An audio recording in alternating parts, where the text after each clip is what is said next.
30 minutos. Graça e paz. Amém, irmãos? Graça e paz, irmãos. Estão todos animados? Amém. Nós também, né, pastora? Então, como o bispo falou, vai ser um bate-papo, né? Eu vou estar aqui trocando uma ideia aqui com a pastora Jomara, bem edificante, e nós gostaríamos de convidar vocês a fazer parte desse bate-papo, né? E para mim foi um privilégio estar aqui do lado da pastora Jomara, né? Psicóloga aqui, ela foi trocando tanta coisa aqui comigo durante essa semana, que a gente estava até falando ali agora, enquanto nós preparamos a palavra, ela corta primeiramente para a gente, né? E como corta, a gente aprende, né? Mais do que ensina, edifica, né? E essa conversa vai ser norteada por esse tema, como o bispo falou, eu sei porque você ainda não lidera. E esse líder aqui, a gente quer trazer expandir essa palavra de líder aqui, muito além do que o líder de célula. Nós temos visto o bispo falar aqui desde ontem, de liderar a sua casa, de liderar os seus filhos, de você se tornar líder, não somente nessa área específica do líder de célula, mas nós estamos falando de liderar a nossa vida nos diversos papéis que nós executamos durante o nosso dia a dia, né? E quando falamos de liderar como Jesus, nós temos em Jesus essa figura de liderança máxima, né? Como exemplo em todos os aspectos de liderança. E uma das características mais marcantes da liderança de Jesus é como uma figura de autoridade, né? Porque Jesus, ele não tinha uma posição de poder na sociedade. Jesus era um filho de um carpinteiro. Ele era uma pessoa simples. E hoje, nessa era que a gente vive de marketing multinível, né? Todo mundo quer ser chefe, todo mundo quer comandar. E há uma grande diferença entre o líder e o chefe. Porque o chefe é aquele que está na posição, porque ele foi colocado ali. E as pessoas seguem ele porque ele manda. E muitas vezes é porque ele paga o salário. Então ele está naquela posição e aquela posição traz um poder. Mas Jesus, ele não tinha essa posição de poder, ele era uma pessoa simples. Mas as pessoas seguiam Jesus porque havia sobre ele autoridade, né? A autoridade é aquilo que você faz, que as pessoas reconhecem na sua vida e querem fazer igual. Já viu uma equipe que tem um chefe, mas lá no meio da equipe tem um líder? Que ele não é aquele que está na posição de chefe, mas todo mundo olha para ele, todo mundo quer ver como ele está fazendo, todo mundo quer aprender. Dizer, né? Espera o que ele tem para dizer. Ele não tem a posição de poder, mas ele tem aquela posição de autoridade, que quando ele fala, ele libera uma palavra, as pessoas param para ouvir. Assim era a vida de Jesus. As pessoas queriam seguir ele. As pessoas queriam fazer o que ele estava fazendo. As pessoas queriam se alimentar dele porque havia autoridade. Como o bispo falou aqui ontem, né? Da pegada do urso. As pessoas queriam andar nos passos de Jesus. E isso é maravilhoso, porque nós vemos o quanto nós temos que aprender a liderar, não somente a nossa célula, mas as nossas vidas em diversas áreas, né? E não somente como chefe, mas principalmente como os líderes. Eu compartilhava isso com Israel hoje, falando da questão do líder e do chefe. Falando, meu bem, hoje as pessoas querem ser chefe em alguma área para mandar. E quando você é um chefe, todo mundo quer a sua posição. Todo mundo quer ser chefe porque eu quero ter a posição dele. Mas quando você é líder, as pessoas não querem sua posição, ela quer ser como você. Ela quer fazer como você. Elas querem a sua influência. Elas querem ser influenciadas por você. Ela quer andar nas suas pegadas. Ainda mais nesse mundo, né, pastora, de digital influência, onde todo mundo quer, de alguma forma, que as pessoas a sigam. E nem sempre isso acontece, né? Nem sempre as pessoas olham para ela como alguém influenciável para o bem. Pro bem. Mas é um líder, às vezes, para coisas que não, né? do que não fazer, né? Porque esse tipo de líder também tem. O bispo até falou sobre isso mais cedo. Mas nesse papel de liderança, pastora, por que existem pessoas que mesmo... Isso a gente vê muito aqui na igreja, né? Pessoas que são chamadas, capacitadas, cheias do Espírito Santo. Pessoa que tem conteúdo bíblico, que tem domínio para falar, né, diante das pessoas, tem relacionamento com Deus, mesmo tendo todas essas competências, por que elas ainda não lideram? Mesmo tendo todas as ferramentas para executar essa obra, elas ainda não querem liderar. Uma palavra que você acabou de falar que eu achei interessante, competência. Eu acho que uma das características de um líder é ser uma pessoa competente, né? Então, se você vê algum líder que te influencia, com certeza a competência é uma das coisas que está ali presente naquele líder.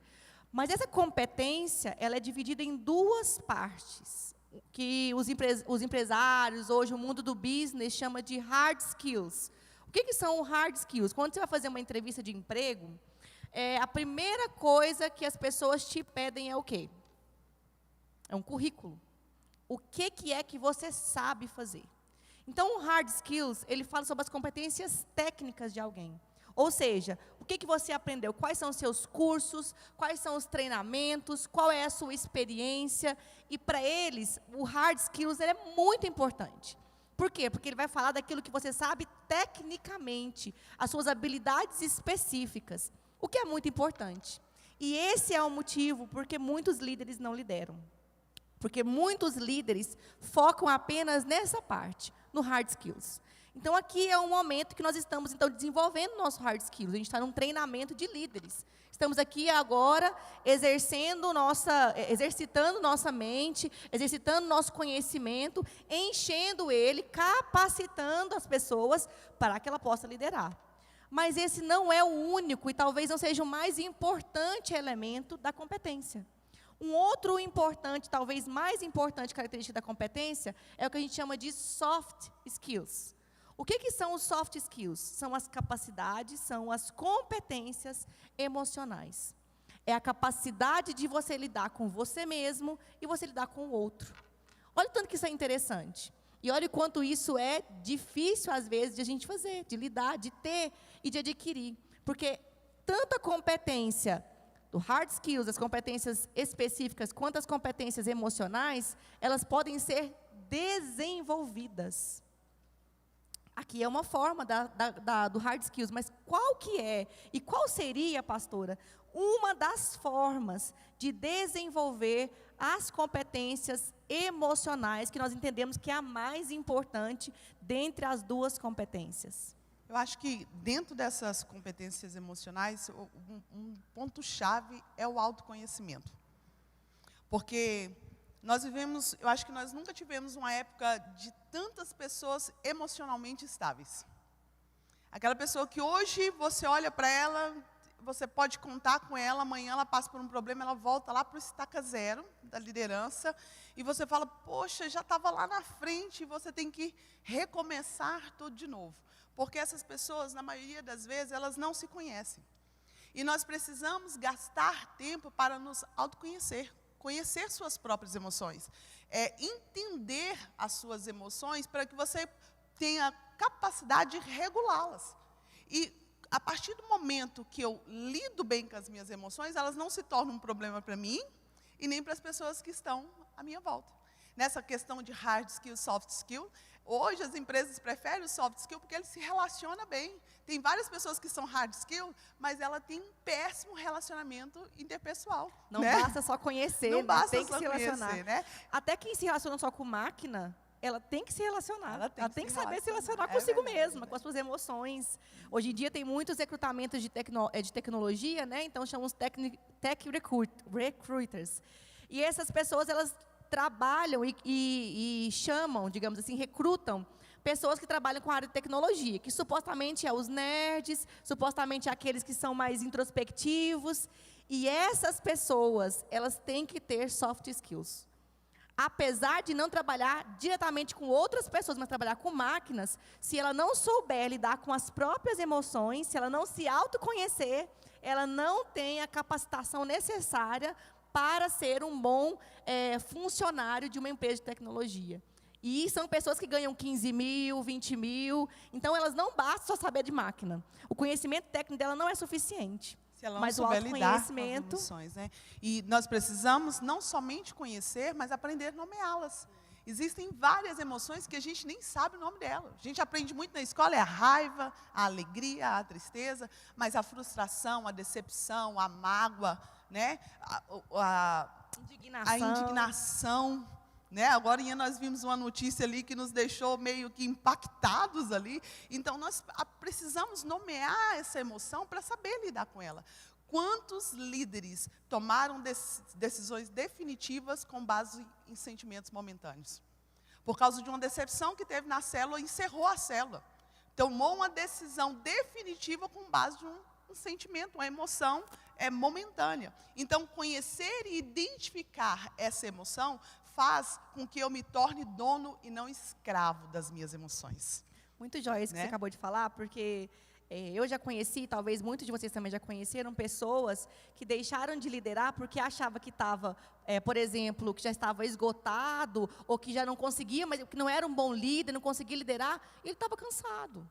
Enquanto ele precisava descansar e voltar e retomar, ele abandonou porque ele não se via um bom líder. Falta de autoconhecimento, não saber nomear as próprias emoções. Isso mesmo. E eu acho interessante o texto de 2 Coríntios 4:8, quando Paulo, ele traz uma prova ali de que ele sabia muito bem discernir qual era a emoção que ele estava sentindo em detrimento ao momento que ele estava vivendo.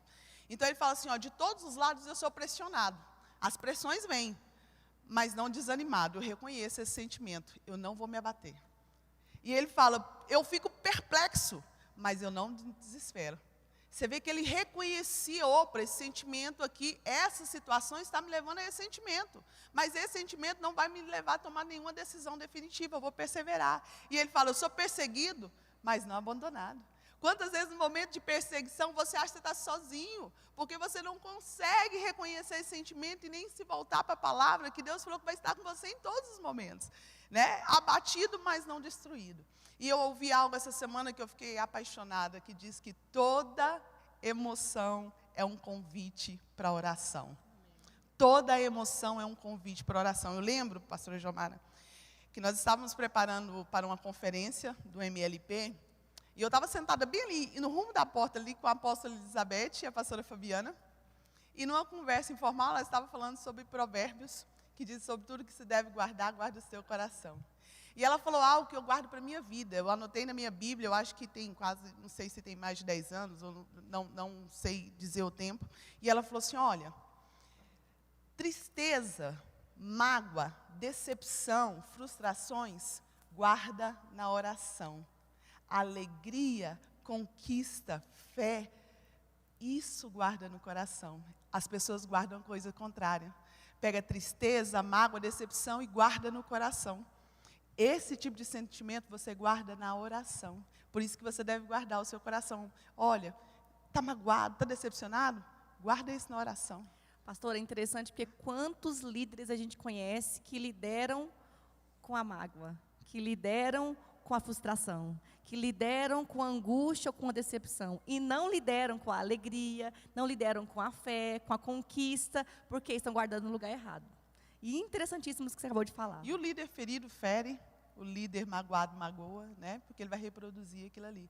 Então, acho que o autoconhecimento é de extrema importância. Acho que é um ponto chave aí nessa questão de competências. E quando eu identifico essa emoção, eu sei lidar com ela e ela já não me prejudica, ela já não me paralisa e ela também me ajuda a lidar com o outro. E isso fala também um pouquinho de autoconhecimento, né? Autocontrole. De autocontrole de também, autocontrole, né? O autoconhecimento, ele nos leva para o autocontrole. É interessante quando a gente pensa sobre o autocontrole em não ser escravo da nossa emoção, como você acabou de falar, mas ser dono da nossa emoção. Todos nós estamos abertos e vamos sentir emoções. Não sei se vocês têm essa informação, mas nós recebemos por dia mais de 400 impactos emocionais. Por dia. Então, durante o dia, várias coisas acontecem. Você toma um susto, né? Talvez você tenha medo de aranha, você encontra uma aranha e toma um susto. É um impacto emocional. Talvez alguém te fecha no trânsito, você fica muito contente, amém, irmãos? Você fica muito chateado. Talvez você recebe uma ligação com uma notícia ruim. Às vezes você vê na televisão notícias que nos deixam indignados. Então, por dia, a média é 400 impactos emocionais. Quando você é líder, isso triplica, né? Não, isso aí extrapola. Depende de quem você lidera. Então, se você lidera pastores, né, bispo? O negócio assim vai 800. Mas o fato é que essas emoções virão. E a pergunta que não quer calar é como a gente deve lidar com eles. Vamos entender um pouquinho como é que funciona na neurociência. Neurociência é o seguinte: quando essas emoções vêm, esses impactos emocionais vêm, eles passam por um filtro no seu cérebro, que é um lugarzinho desse tamanhozinho, chamado amígdala. Não é a amígdala faringeal, tá? É a amígdala cerebral. Você sabe, né, Jaque? Esse pequeno órgão, ele parece uma amêndoa. E ele fica no meio do seu cérebro, num lugar chamado sistema límbico, que é o centro das suas emoções. É lá que tudo acontece emocionalmente falando em você. É o lugarzinho mais perigoso e melhor que existe dentro da sua cabeça. Bom, quando esses impactos emocionais vêm, passa por esse filtro, você tem como, então, ter duas reações. A primeira reação, presta atenção nisso, a primeira reação sempre vai ser emocional. Sempre. Então, por exemplo, veio uma notícia ruim. A raiva, que eu acho que ela é mais fácil. Alguém aqui já sentiu raiva com algum liderado seu? Alguma vez na vida? Você pode levantar sua mão se você já viveu algum tipo de raiva? Amém. Bom, eu acho que levando em conta esse número pequeno de pessoas que já passou raiva com liderança, vamos pegar a raiva então como exemplo. Então vem alguma situação, algum impacto emocional no seu dia, com algum liderado seu, seja ele no nível de filho, seja ele no nível de discípulo, ou em qualquer nível no trabalho, e você começa então a sentir muita raiva, porque ele está passando por um sistema emocional seu, no seu cérebro, na amígdala.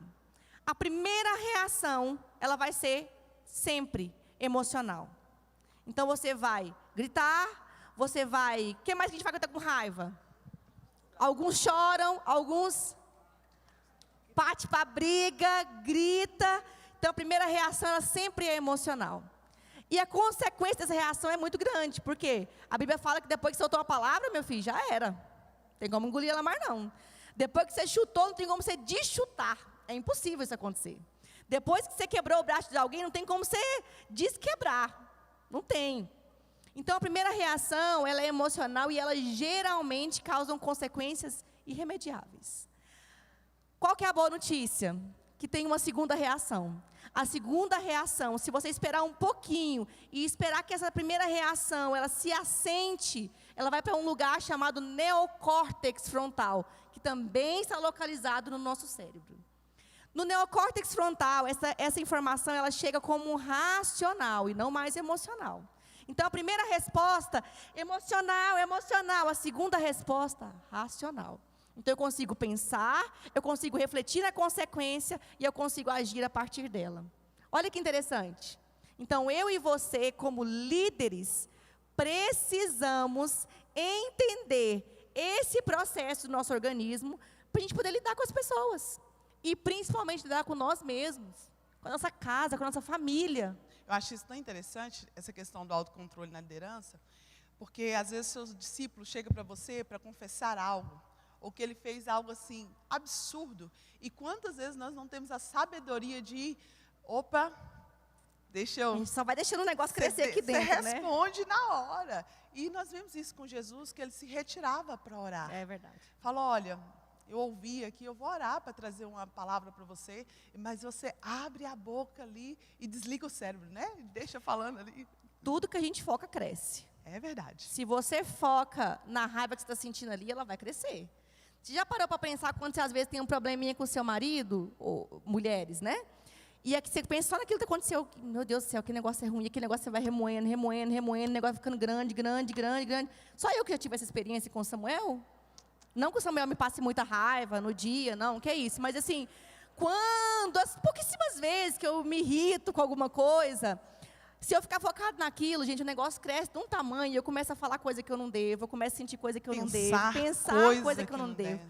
Mas quando eu espero essa primeira reação emocional, aí eu penso, gente, mas que bobeira, é tão pouquinho para eu brigar, é tão pouquinho para eu falar isso. Eu vou me acalmar. E muitas vezes, mesmo não sendo tão pouco, eu vou orar. A Bíblia fala que nós temos que nós podemos, não temos, nós podemos irar, mas não. E olha que interessante essa versão aqui, na Nova Versão Transformadora, fala, não pequem ao permitir que a ira os controle. Olha que interessante essa versão. Por quê? Porque muitas vezes nós permitimos que a nossa emoção, ela tome lugar da razão. E quantas vezes, irmãos, fazemos isso na liderança? Em todos os níveis. Nós precisamos aprender a desarmar essas bombas emocionais. Porque a gente chama isso de bomba. Quando você vai reagir de uma vez, não é um trem que explode. Tem duas formas de desarmar essa bomba emocional, pastora. Rapidinho, vou passar para a sua próxima. Tranquilo. A primeira forma de desarmar essa bomba emocional é você explodindo. Então, vamos continuar aqui com o exemplo da raiva. Então, eu peguei essa raiva pequena que o Samuel me passou, que foi coisa boba, coisa do dia, que cresceu aqui dentro de mim, eu tenho como explodir ela. Pá! Amor, como que você fala um tem desse? Ah, nem Samuel, pelo amor de Deus. Quando eu estou brigando, eu não falo amor, não. Ah, nem Samuel, pelo amor de Deus, e falar um monte de coisa para ele. Essa é a primeira forma, eu tenho como explodir, pegar essa emoção e pá, machucar, ferir, destruir o outro. Essa é a primeira forma. A segunda forma, pastora, que eu tenho que eu não devo fazer, é pegar essa bomba emocional que veio com o impacto, que passou pela minha amígdala, e eu então implodir. Eu pego isso aqui. Quem já fez isso na liderança? Ninguém. O negócio está aqui, ó, mas não sai porque você segura. Não vou falar, porque senão eu mato. Faz cara de paisagem. Faz cara de paisagem. Ninguém nunca fez isso na liderança. Então, essa é a segunda forma. Mas qual que é o problema? Essa bomba vai explodir e ela vai, então, implodir dentro de você. Esse é o motivo que muitos líderes estão adoecidos. Muitos crentes fiéis, muitos crentes sinceros estão destruídos emocionalmente. E eu encontro com eles lá no Centro Luz. Por quê? Porque não liberam, implodem as emoções. Aparece no corpo. Tem estudos que falam que o vitiligo tem seu gatilho emocional. E aí a gente vem, ansiedade, depressão e síndrome do pânico. Quando a boca cala, o corpo fala. Né? Dor de estômago, enxaqueca, úlcera. E aí vai. Né? Você vai no médico e fala, mas não entendo por que eu estou assim, não tem ninguém na minha família. A primeira coisa que o médico fala? Procura um psicólogo. Implodiu. Eu conheço uma pessoa aqui da igreja que a mãe dele, ela desenvolveu câncer no cérebro. Aonde, irmãos? Pertinho do sistema límbico. Não sei porquê, emoção. Porque ela separou do marido, o marido traiu ela. E aí não tinha casa na família, não tinha motivo para aquele tipo de câncer acontecer com ela. E o médico deu a explicação. Esse câncer é emocional. Não estou dizendo que todos os cânceres são emocionais, não estou dizendo que tudo que acontece emocionalmente é porque você implodiu, mas é uma forma de você se autodestruir com essa bomba emocional. Então só tem um jeito, pastora. Se eu não posso implodir, se eu não posso explodir, o que eu posso fazer? Matar um. Eu ouvi, olhou, matar um. Mas se comer, implode. Nós temos... Vira para a pessoa do seu lado. Eu não gosto de fazer isso, gente. Eu não gosto de falar vira para o seu lado. Mas faça, por favor. Você ouviu um matar ali, ó? Mata! Eu mato! Vira para a pessoa do seu lado. Eu prometo que vai ser só uma vez que eu vou fazer isso. Fala para ela assim, ó. Chama o esquadrão antibombas celestial. Agora fala para o outro também, para você não esquecer. Chama o esquadrão antibombas celestial. Quando a sua emoção, preste isso, sua bomba emocional, ela é entregue para aquele que sabe desarmar, que tem caráter de Cristo, que é bom, que é paciente, que é amor, que é amigo, que é paz, que é alegria, que é longanimidade, essa bomba é desarmada.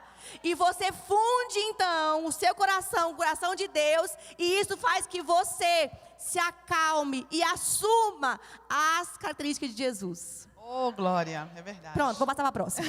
Mas isso, olha, fechou com chave de ouro, e isso é tão importante, porque a gente vê casamentos destruídos dentro da igreja. Infelizmente. Porque explode com a pessoa errada ou implode lá dentro de casa. Diante da célula, do líder, do pastor, está tudo ok, mas vai explodir lá com a esposa, com os filhos, e aí o filho quer... A imagem que o filho tem do pai é aquela figura assim, eu preferia meu pai lá na igreja, porque aqui dentro de casa ele está sempre explodindo. Né? Vamos pensar, então entrega, né? Vamos pensar naquela passagem da Bíblia onde Jesus está sendo entregue para ser crucificado. O que ele estava fazendo antes de ser crucificado? Vamos, irmão, me ajuda aqui. Orando. Pedro estava com ele, supostamente. Quando eles chegam, então, ali, Judas faz o quê? Dá o beijinho. E Jesus faz o quê? Ele parte para cima de Judas? Ele se entrega ali para os guardas. O que Pedro faz? Ele explode. Ele corta a orelha de Malco. Explode. Judas implode. Passou um pouquinho, o que ele faz? Não dá conta de lidar com a emoção. Suicida. E Jesus?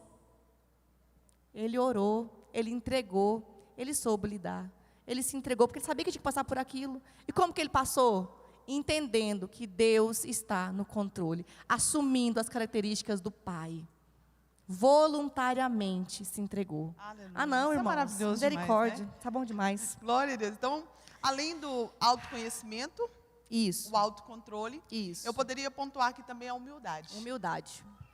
Já que nós estamos falando aqui de lidere como Jesus, e Jesus como essa figura máxima de liderança, a qual nós devemos nos espelhar. Lógico que nós temos líderes terrenos que são espelho, mas quando olhamos para Jesus, nós aprendemos vários pontos com ele, ou dizer todos, né, nessa questão de liderança. E eu quero colocar aqui a humildade. Efésios 2. Oh, Jesus, como nós precisamos ser líderes humildes. Principalmente porque nós fomos formatados, a maioria aqui, né, numa época onde o líder é alguém de uma posição, de um patamar elevado. Líder Nem andava, aqui, né? meu Flutuava. Deus, líder sentava num lugar diferenciado, comia num lugar diferenciado, estacionava num lugar diferenciado. Líder era uma pessoa quase, se você era 12, você era o bambambam, mas se você era um 1728, você não era para ninguém nessa igreja. Né? Então tinha essa diferenciação, né? Aquela coisa assim. Eu lembro muito bem quando o bispo Ronaldo e a bispa Derani chegou aqui, eu já falei isso para a bispa, que foi uma das coisas que mais impactou meu coração quando eles chegaram, que foi quando eles colocaram os líderes para servir. Quando a primeira coisa que eles fizeram foi pegar aqueles que eram e falar assim, não, vem cá, vocês vão servir, vocês vão lavar a panela, porque não existe força maior do que essa, a humildade, do que o serviço, né? Então, não que eu estou falando que aquele que é líder não é digno de honra pelo trabalho que exerce, porque se dedica à liderança. Mas quantos se perderam na soberba de achar, porque ele era líder, ele precisa de um tratamento diferenciado. E quando nós olhamos para Jesus, nós percebemos nele que, revestido de autoridade, ele era um líder humilde. Jesus dormia aonde os seus discípulos dormiam. Jesus comia a comida que os seus discípulos comiam e comia junto com eles. Jesus andava com os seus discípulos. Não era, eu estou aqui, meus discípulos lá, eu durmo num lugar melhor. Não. Ele ensinava fazendo junto. Isso é maravilhoso, porque Jesus, ele conseguia envolver todos os seus discípulos, vivendo no dia a dia comum igual a eles, mas sempre revestido de autoridade. Então, ele ensina que a maior autoridade que nós temos é servir o seu próximo. E por que muitas vezes eu, como líder, eu não quero servir aquele que é menor do que eu? Isso é tão difícil, irmãos. Tem uma palavra no texto de Romanos 12:16 que diz assim: tenham a mesma atitude uns para com os outros. Não sejam orgulhosos, mas estejam dispostos a associar com pessoas de posição inferior. Forte, porque na maioria das vezes nós queremos nos relacionar com os grandes. Você quer andar? Não, eu quero andar com o bispo. Com os poderosos. Eu quero andar com os pastores. Mas aquele irmãozinho que precisa, porque ele é simples e humilde, a gente não tem paciência. A gente não está disposto a associar. A gente está disposto a servir qualquer um, desde que seja alguém importante. Mas muitas vezes negligenciamos esse serviço dentro de casa, com o nosso cônjuge, com os nossos filhos, ou até mesmo com aquele que está ali dentro do supermercado te servindo, ou dentro da empresa que você trabalha, porque, afinal de contas, ele não é da minha do rol da minha igreja, por que eu vou servi-lo? Mas humildade está em reconhecer e servir os pequenos. E nós vimos Jesus nessa atitude. Eu gosto demais de uma frase que diz que quando você quer subir um degrau na unção e na autoridade, desça 2 na humildade. Porque é assim que nós nos parecemos com Jesus. Um líder humilde. Um líder que faz com que na sua organização todos estejam envolvidos. Ninguém se sente preterido ali, ninguém se sente menor, porque ele se sente parte, né? Faz parte tem aquela sensação de pertencimento ali na equipe. Então, humildade para reconhecer que muitas vezes, apesar de você ser um líder, você vai aprender com o seu liderado. Apesar de você ser o líder da sua casa, você aprende com a sua esposa. Apesar de você ser essa mulher forte, você tem que parar e aprender com os seus cônjuges. Você vai aprender muitas vezes até com seus filhos. É isso que eu ia falar. Quantas não vezes eu aprendo com os meus filhos, mas eu preciso de ter humildade para ouvi-los, para entender que Deus está me ensinando através da vida dos meus filhos. Deus me ensina demais através da vida dos meus discípulos, mas eu preciso ter humildade para saber que naquele momento Deus está usando elas para me ensinar. Porque se eu não tiver humildade, o líder que não é humilde, ele acha que ele não precisa estar aqui. Eu não preciso parar aqui para aprender, porque já teve tantos rally, tantas academias, o que eu vou aprender de novo? Eu lidero há mais de 10 anos, 20 anos, 30 anos. O quê? Nós vemos aqui o resultado. Aqui era para ter muito mais líderes sedentos, porque a humildade está nisso, eu tenho sempre algo a aprender. Deus está sempre disposto a usar as pessoas, às vezes, de posição inferior para me ensinar, né? Quem para de aprender, para de crescer. Né? O crescimento está totalmente ligado ao aprendizado, né? E essa humildade, né, fala que muitas vezes eu preciso praticar a empatia, de me colocar no lugar do outro. Eu preciso estar disposto a ouvir o outro, né, pastora? Como nós precisamos estar dispostos a praticar essa escuta ativa, né? Essa escuta ativa é a capacidade mesmo, é uma capacidade mesmo, nós precisamos treinar ela, né? Quantos de nós, às vezes, ouvimos um feedback de um discípulo, ou de uma pessoa que é muito próxima a nós, que nós lideramos, e a gente já, de cara, já ignora aquele feedback, né? Eu estava conversando com uma pastora, antes da gente estar aqui nesse momento nosso, e ela estava me contando de um feedback negativo que ela recebeu, e a atitude dela foi de parar, analisar se ela realmente estava vivendo aquilo. E muitas vezes nós não praticamos a escuta ativa. Muitas vezes a nossa falta de humildade nos impede de ouvir o outro, como o outro merece ser ouvido. Eu me lembro que na faculdade, essa é uma das coisas que a gente mais ouve, né, Jaque? Escuta ativa, tem que aprender a ouvir, E eu fiquei 5 anos estudando para aprender a ouvir. E eu tenho as minhas 2 funções perfeitamente, não falta nada aqui nos meus ouvidos, está tudo bem, mas aprender a ouvir é realmente um treinamento. É se colocar no lugar do outro. E tem alguns princípios, se você estiver anotando, tem alguns princípios, alguns quesitos que nós podemos usar para exercitar essa escuta ativa. Uma delas, talvez a primeira, é o interesse genuíno. Gente, não é todo mundo que você vai se interessar pela pessoa. Não é. Isso é um fato. Mas procure se policiar para tentar interessar pelo que ela está falando para você. Procure se policiar para interessar pelo motivo pelo qual ela está falando o que ela está falando. Procure se policiar para entender o que ela quer, como ela quer, o porquê ela quer se comunicar a você. Qual é o sentido daquela comunicação. Então, o interesse genuíno, ele é essencial para o exercício da escuta ativa. Outra coisa que é importante também é a presença, é estar lá. Tem coisa mais chata do que estar conversando com alguém e a pessoa está olhando no celular, a pessoa está olhando para outro lugar, a pessoa vira as costas e sai, ou a pessoa, eu infelizmente tenho feito isso algumas vezes por causa da Aurora, eu paro e fico olhando para a Aurora, muitas vezes acontece isso lá em casa, na casa do meu sogro, né?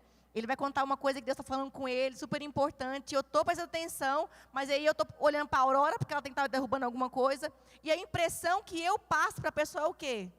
Eu não estou ali. Eu não estou ali por aquela pessoa. Ninguém gosta de ser ignorado. Alguém gosta de ser ignorado aqui? Ninguém.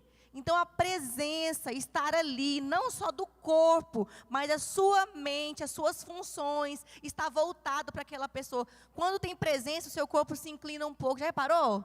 Seu corpo se inclina um pouco, você se volta para aquela pessoa. E a escuta ativa, para a escuta ativa, a presença, ela é extremamente importante. Então, se vai escutar alguém, se vai escutar um liderado, se vai escutar um filho, ouça de verdade. Ouça além das palavras. Escuta o que eu estou falando. Ouça além das palavras. O corpinho dela fala, o jeitinho dela fala, o movimento dela fala, a forma que ela chega em você, tudo isso te dá notícia do que ela está falando. E isso só a presença tem como identificar. Então, esse é o segundo quesito, pastora.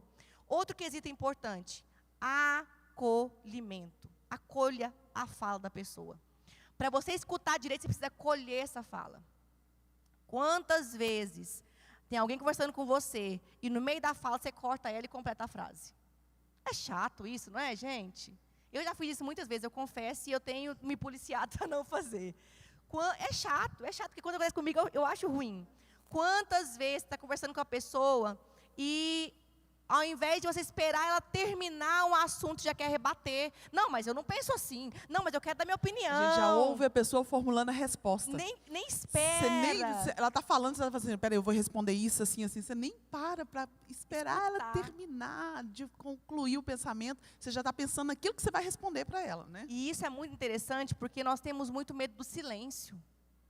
Em uma conversa, não é proibido não, pode ter silêncio. Sabia disso, irmãos? Silêncio, formula, responde. Quer dar seu exemplo? Eu contava para a Jomar uma experiência que eu tive de um discipulado, que no momento da discípula eu estava passando por um momento de muita dor, de muito sofrimento pela situação que ela tinha vivido. E depois que ela compartilhou tudo, ela olhou para mim e falou assim, olha, a única coisa que eu posso fazer com você nesse momento é chorar. Eu vou chorar com você. E eu abracei ela naquele momento e a gente chorou. Chorou, nós dois choramos no silêncio, choramos, derramamos de tanto chorar, abraçamos, pronto, glória a Deus. Às vezes você não precisa nem falar nada. Esse dia eu mandei um vídeo para Israel, isso, né? Normalize o silêncio. Às vezes, Deus vai agir só com a sua presença ali. E quantas vezes a Jamara está até falando isso, você fica assim, eu sei, não, eu entendo, nossa, eu sei como é que... Não, a pessoa ela quer só falar. Ela quer que você esteja ali para ouvi-la. E ela quer perceber que você está ouvindo ela de verdade. Né? E a gente que é líder tem essa mania de ter sempre o que falar, né? Eu sempre tenho que falar alguma coisa para a pessoa e muitas vezes não. Ela quer ser ouvida. Ela quer perceber que você está escutando o que ela quer dizer, o que ela tem para dizer. Nem sempre ela vem buscando uma resposta em você, que ela vai encontrar a resposta em você. O melhor é direcionar ela para quem? Para o Senhor, para a palavra. E muitas vezes eu não preciso fazer isso com palavras. Eu posso fazer isso com as minhas atitudes. Eu posso fazer isso ouvindo ela. Você quer um exemplo melhor de acolhimento do que Jesus? Eu acho que eu até anotei aqui. Eu não sei se eu anotei para falar. Anotei. Em João 5, 6 a 8, Jesus nos mostra uma história dele ali no tanque de Betesda. E ele chega em um homem que estava ali há muito tempo acamado, 38 anos acamado. E qual é a pergunta que ele faz para esse homem? Você quer ser curado?